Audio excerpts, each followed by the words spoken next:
Okay, so I'm open up to week 4. Finally have the podcast working appropriately. And you can see that in week 4, we're going to be covering chapter 3, which is social perception. So it really is building off of last week's material where we covered social cognition. Whereas that was all about like thinking in a social sphere and what influences our thinking. This is all about our perception of others and how we want others to perceive us. So here is your to-do list for the week. You definitely want to be checking your feedback that you get on your discussion questions this week, making sure that you did that before you start your new ones or your next round, as that feedback can be helpful if you're doing anything incorrectly or maybe just not doing enough of something. Looking at that can help point you in the right direction. Many of you are on the right track though, so there's also good feedback as well.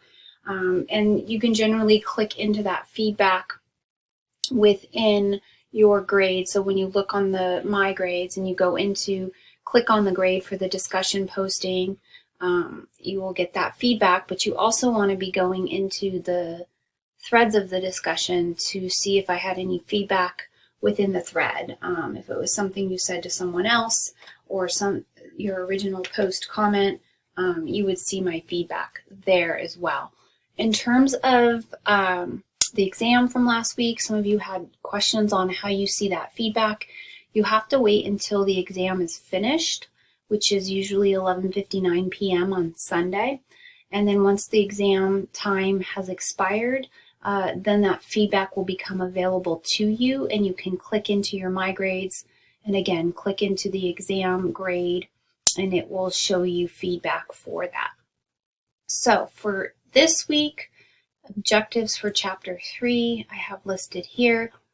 We're going to be talking a lot about body language and what that means and how it can communicate different emotions, and we're going to be looking more specifically at nonverbal communication, using facial feedback hypothesis, microexpressions, taking a look at universal basic emotions and how we express those, and what goes beyond those, and then some interesting research into deception.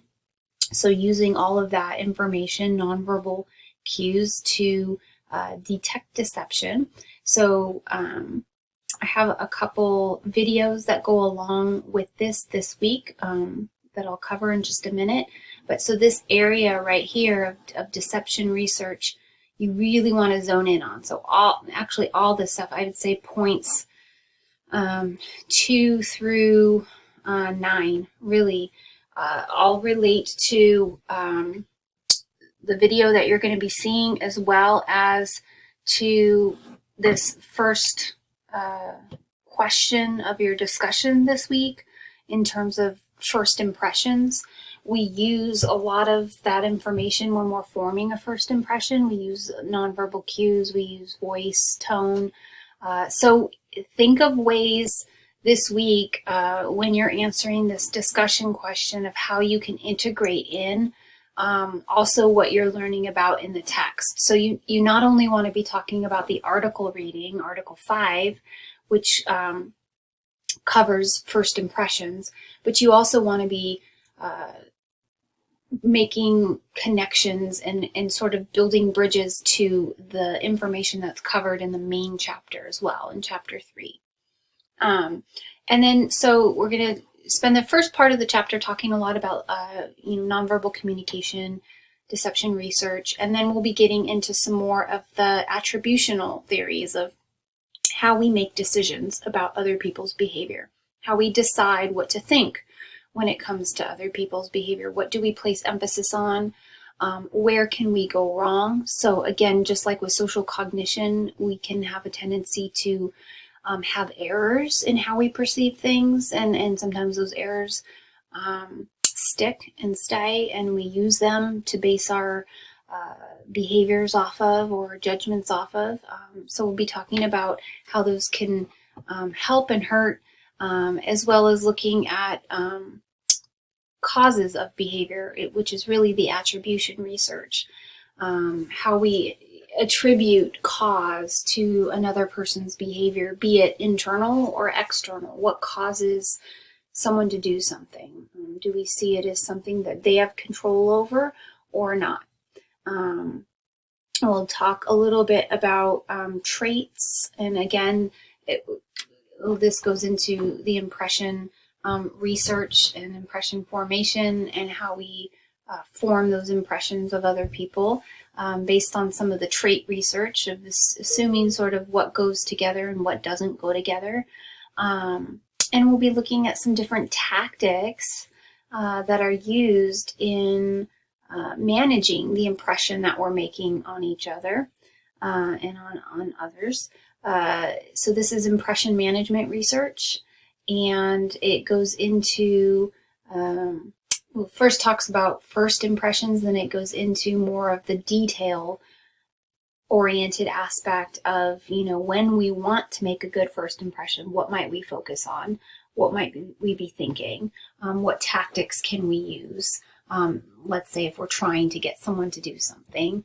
So touches a little bit on some compliance stuff that we'll get more into later in the semester, but really just looking at how accurate are our first impressions of other people and how long lasting are they.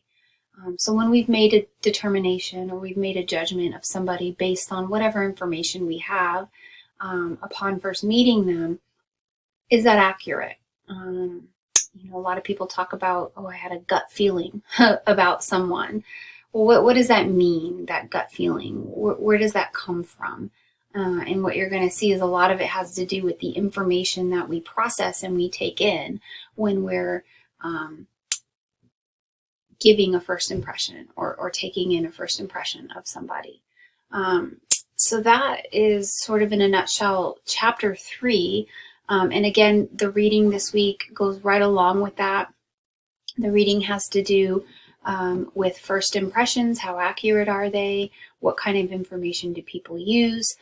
So if I'm skipping down here really quickly, I'm going to ask that you sort of extrapolate a little bit using what you know about first impressions, using what the research says about how they're formed and how accurate they are. Would a first impression persist over a semester or longer? So if you got a first impression of someone, would that stick throughout an entire semester? And I ask you to expand upon that in part 2 here, where you're going to look to see, could you test whether or not first impressions last over the course of a semester? You want to use elements from chapter 1, research methods, and design a research study that would look at this research question. How long lasting are first impressions? How would I do a study that would tell me how long lasting they are? How would I know? So here's where you would explain what type of design you're going to use. And depending upon what you're looking for, it's going to vary. Whether you use a correlational design, an experimental design, an observational design, just remember that you want to be able to answer the question, how long lasting are first impressions? So you need some sort of conclusive evidence that's going to be able to answer that. Okay. I would suggest that you do the chapter reading and the article reading, take a look at the slides, and watch these videos before starting your discussion this week, because you're going to want to integrate this information into your discussion. I mean, this movie here that I'm having you watch comes from the History Channel, all about body language and how we use it. It's packed with research.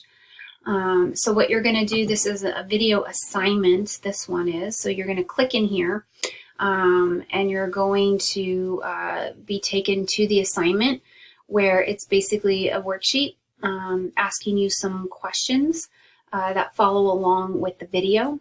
The video is going to be accessed through the Films on Demand database, which is offered through our library. So you can go to this link. It'll take you to our library website. It should take you right to the Films on Demand database. And you're going to log in there just like you would log into your My Westfield homepage. It's the same login. And then you're going to just type in Secrets of Body Language and to the search, and you'll find it right away. In order to access this video, you have to buy rights. It's not available anywhere else. So very fortuitous that our library has it, and we're able to view it via the Films on Demand database. So I've put some information here if you have trouble logging in, you know, some tricks of how to navigate in case that's happening, but hopefully you shouldn't have any trouble. But here's the worksheet that goes along with it. You're going to want to make sure you answer all of those questions in the worksheet in this assignment tab and submit the assignment on time, which I believe I put up here. Maybe I didn't. The assignment will be due on Saturday. So that is the 28th. And that gives you some time. Oh, here it is. Due by Saturday, the 28th, 11:59 p.m. Gives you a little bit of time to process all the information. Because like I said, again, I really want you to read the article and read the chapter and then watch the video. Then you're going to submit your assignment there. I have an extra little video. This is like 2 minutes long, really quick video that I want you to see in addition. And don't forget that as you're reading through the e-text, you're reading in your book, it will have places where you can stop and watch videos that go along with what you're reading in the book. So just make sure you're watching those videos in Revel. So Revel is the platform, the system that we're using to read the ebook that's put out by Pearson. And so you just want to make sure that you're getting those videos as well. They're usually pretty short, quick clips that go along with the reading. And then you'll notice certain weeks I have extras. And I usually try to create an assignment with them if they're a little lengthier video. That way you're getting some points for watching those and responding back. So that does it for the videos and all of that. And then I kind of went over the discussions with you already. One thing I just want to note for the discussions, please make sure in your writing that you're always citing where your information is coming from. Most of you have been doing a really great job with this. There's just been a handful of students who aren't really citing where their work is coming from, and I really want you to get in the habit of doing that. If you're pulling information from the article, cite that by the author's last name and the year. If you're pulling information from the textbook, you cite that by the author's last name and year.